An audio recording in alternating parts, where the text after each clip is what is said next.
नमस्कार दोस्तों, online learning steno channel में आप सभी का स्वागत है।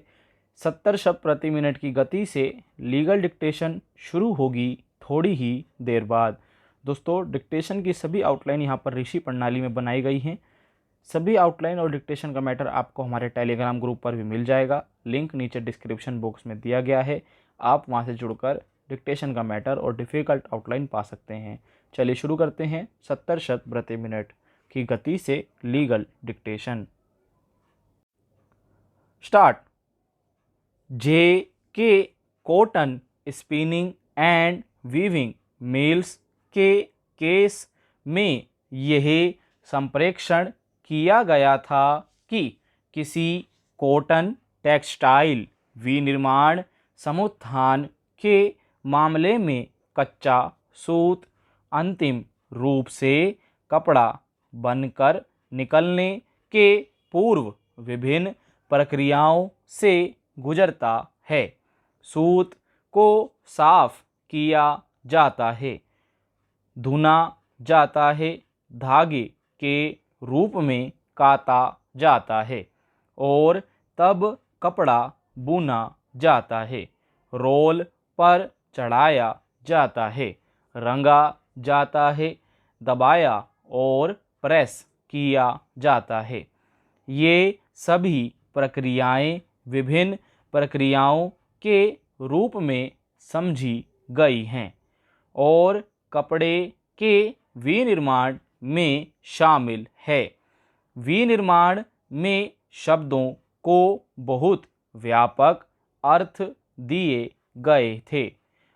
उसके अनुसार रंगाई और छपाई उद्योग के संबंध में डिसाइजिंग, स्कोरिंग, मर्सराइजिंग और ब्लीचिंग की सभी प्रक्रियाएं विभिन्न प्रक्रियाएं हैं और निश्चय ही कास्टिक सोडा और सोडा ऐश तथा अन्य ब्लीचिंग एवं श्वेतकारी अभिकरण अवयवों का उपयोग रंगाई और छपाई की अंतिम प्रक्रिया के लिए अनिवार्य है।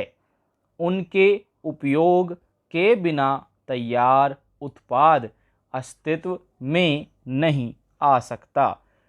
किंतु इस विचार से किसी वस्तु को धारा 2 के अर्थात अंतर्गत कच्चा माल तब तक नहीं समझा जा सकता जब तक कि ऐसी वस्तु विनिर्मित माल में एक अवयव ना हो।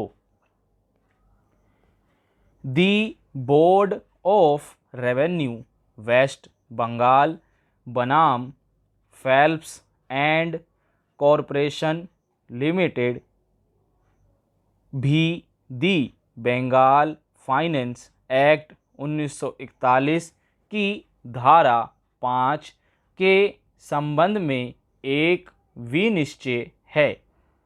छूट का दावा दास्तानों के संबंध में किया गया था क्योंकि उन्हें गर्मी के कामों में और विक्रय के लिए माल के विनिर्माण के अनुक्रम में क्षरणकारी पदार्थों का काम करने में कर्मकारों द्वारा काम में लिया जाना अपेक्षित था।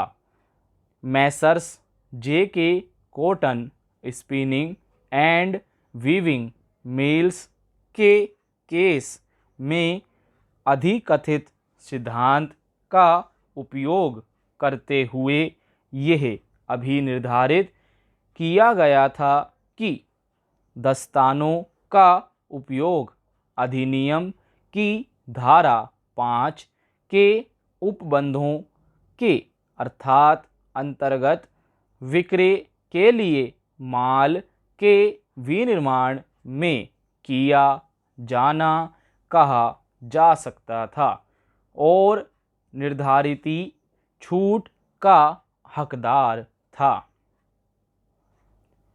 उपायुक्त विक्रय कर बनाम FACT लिमिटेड का निर्देश भी किया गया है। इस केस में निर्धारित विभिन्न रासायनिक खादों का विनिर्माता था और नेफ्था खरीदा करता था।